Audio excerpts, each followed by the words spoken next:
Yang pertama, daripada peperangan Tabuk. Rasulullah SAW bermalam 20 malam di Tabuk dan beliau mengqashar salat. Makanya para ulama membolehkan, para ulama fikih berdalil dengan pekerjaan Nabi Muhammad SAW ini bahwasanya kalau seandainya ada orang yang berniatan bepergian meskipun lama waktunya 20 hari, 30 hari, maka dia diperbolehkan untuk mengqashar salat meskipun dia turun di negara itu atau di daerah itu. Misalkan ada orang yang pergi dari Jakarta ke Surabaya, ya, tujuannya ke Lombok, ya, dari Jakarta ke Surabaya tujuannya ke Lombok. Kemudian di Surabaya dia nginep dulu selama 20 hari. Nah, menurut sebagian dari para ulama dengan berdalil dengan Rasulullah SAW menginap atau bermalam selama 20 hari di peperangan di Tabuk dan mengqashar salatnya, makanya para ulama berpendapat kalau orang yang bermalam di Surabaya tadi selama 20 hari atau 30 hari dia boleh mengqashar salat. Paham ini para ikhwah sekalian? Baik. Yang kedua, diperbolehkan bagi seorang muslim untuk memboikot atau dalam bahasa Arabnya menghajar, ya, menghajar saudaranya yang muslim juga lebih daripada 3 hari disebabkan karena masalah agama. Artinya apa? Kalau seandainya ada yang tidak sholat, misalkan ya, tidak sholat, kemudian kita boikot, kita tidak mau salam, kita tidak mau tidak mau berbicara dengan dia, lebih daripada 3 hari itu diperbolehkan. Sedangkan larangan Nabi Muhammad SAW yang berbunyi la yahjurul muslimu akhahul muslim fawqa salas, tidaklah seorang muslim boleh memboikot saudaranya yang muslimnya lain lebih daripada 3 hari, itu maksudnya dalam masalah duniawi saja. Misalkan ada orang, saya dengan Pak Yudo satu kamar, yang masak Pak Yudo terus. Pak Yudo kesel sama saya, ya, ini kok yang masak saya terus, katanya. Ini Zainuddin ini malas sekali orangnya. Akhirnya apa? Akhirnya Pak Yudo memboikot saya. Tidak mau ngomong, tidak mau berbicara, tidak mau ini, segala macamnya, tidak mau masak. Nah, kalau masalah duniawi seperti ini, Pak Yudo tidak berhak untuk memboikot saya lebih daripada 3 hari. Dan yang lebih baik adalah orang yang memulai pertama kali salam. Sebagaimana sabda Nabi, wa khairuhum alladzi yabda'u bisalam. Dan sebaik-baiknya di antara kedua yang saling memboikot ini adalah orang yang pertama kali mengucapkan salam. Baik. Yang ke faedah selanjutnya, barang siapa yang melewati tempat-tempat yang di sana ada azab Allah Subhanahu wa taala, ya, sebagaimana di Tabuk ada azab Allah Subhanahu wa taala, maka sunnahnya kita harus menangis, artinya harus sedih, kemudian juga harus cepat-cepat keluar daripada daerah tersebut. Jangan-jangan nanti kita ditimpakan musibah seperti itu. Kemudian yang ketiga, yang selanjutnya, apabila seorang imam yang sah atau seorang pemerintahan yang sah mewajibkan rakyatnya untuk berperang, maka pada saat itu kita wajib berperang. Tidak ada pilihan lain bagi kaum muslimin pada waktu itu kecuali berperang. Nah, pertanyaannya, kapan saja jihad itu wajib bagi kaum muslimin? Ya, siapa yang tahu? Kapan saja jihad itu wajib bagi kaum muslimin?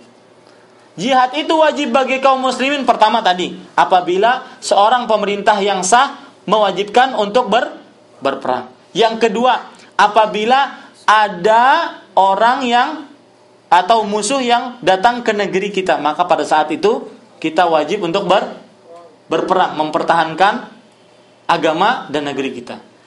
Yang ketiga, apabila sudah di hadapan dua pasukan, artinya kita pasukan sini dan ada pasukan di hadapan kita, maka pada saat itu adalah wajib untuk berperang. Tidak boleh dia kembali ataupun tidak berperang. Saya ulangi, kewajiban untuk berperang ada 3 macam. Kapan seorang muslim diwajibkan berperang atau jihad itu kapan wajib? Yang pertama, ketika disuruh oleh pemimpin yang sah. Yang kedua, ketika musuh datang ke tempat kita. Yang ketiga, apabila di medan peperangan di antara dua kelompok yang ingin berperang. Kemudian faedah selanjutnya juga, dan ini faedah sudah saya sebutkan, menjadi kebiasaan para sahabat Nabi Muhammad SAW apabila mendapatkan kenikmatan mereka itu bersyukur. Sebagaimana syukurnya Abu Bakar radhiyallahu anhu ketika terbunuhnya Musailamatul Kadzdzab, orang yang mengaku nabi setelah Nabi Muhammad SAW. Ya, Musailamah al-Kadzdzab. Ketika terbunuh Abu Bakar radhiyallahu anhu, beliau langsung sujud syukur kepada Allah Subhanahu wa taala. Dan juga kisahnya Ali yang sudah saya sebutkan tadi. Kemudian faedah selanjutnya adalah keutamaan bersedekah atau bersedekah di jalan Allah Subhanahu wa taala. Kalau kita ingin mendapatkan kemuliaan di sisi Allah Subhanahu wa taala sebagaimana yang didapatkan oleh Utsman bin Affan radhiyallahu anhu, coba bayangkan Nabi Muhammad SAW menjamin bahwasanya apa saja yang dikerjakan Utsman setelah beliau menginfakkan hartanya, maka tidak akan berbahaya bagi Utsman. Maksudnya tidak berbahaya adalah tidak akan membuat dosa bagi Utsman. Sudah diampuni Utsman radhiyallahu anhu. Ini juga merupakan keutamaan, kisah ini bisa kita ambil faedah, yaitu keutamaan berinfak di jalan Allah Subhanahu wa taala. Kemudian faedah yang bisa kita ambil daripada cerita Ka'ab bin Malik radhiyallahu an. Siapa Ka'ab bin Malik? Apa ceritanya di dalam peperangan Tabuk ini? Yang tidak mengikuti perang. Satu faedah yang kita bisa ambil daripada kisah Ka'ab bin Malik, bahwasanya dengan kejujuran seseorang akan mendapatkan kemuliaan. Dengan kejujuran seseorang akan mendapatkan kemuliaan di sisi Allah Subhanahu wa taala. Sebagaimana pekerjaan Ka'ab bin Malik radhiyallahu anhu, beliau jujur kepada Rasulullah sallallahu alaihi wasallam dan akhirnya Allah menurunkan taubat kepada Ka'ab bin Malik. Sebagaimana dalam ayat wa 'ala thalatsatil ladzina khulifu. Ya, dan atas 3 orang yang tidak mengikuti perang, Allah memaafkan mereka dan mengampuni mereka. Baik. Faedah selanjutnya dari kisah Ka'ab bin Malik radhiyallahu anhu. Syaitan itu datang dari mana saja. Coba bayangkan, ketika Ka'ab bin Malik diboikot oleh seluruh kaum muslimin, sampai Rasulullah SAW pun memboikotnya, sampai anak paman beliau yang sangat beliau cintai memboikot beliau juga radhiyallahu anhu. Datang utusan dari orang Kristen membawa surat. Apa dalam surat tersebut? Wahai Ka'ab bin Malik, kami dengar bahwasanya Nabi Muhammad SAW dan para sahabatnya sekarang memboikot engkau. Ya, sekarang memboikot engkau. Kalau begitu silakan pergi ke negeri kami, ke negeri Kristen, agar bergabung kepada kami. Sungguh kami akan memuliakan engkau. Tapi apa yang dikerjakan oleh Ka'ab bin Malik ketika mendapatkan surat tersebut? Kata Ka'ab bin Malik, ini adalah bala. Ini adalah bala, cobaan dari Allah Subhanahu wa taala, dan akhirnya beliau bakar. Intinya apa? Bahwasanya syaitan bisa mengganggu manusia dari mana saja dia inginkan.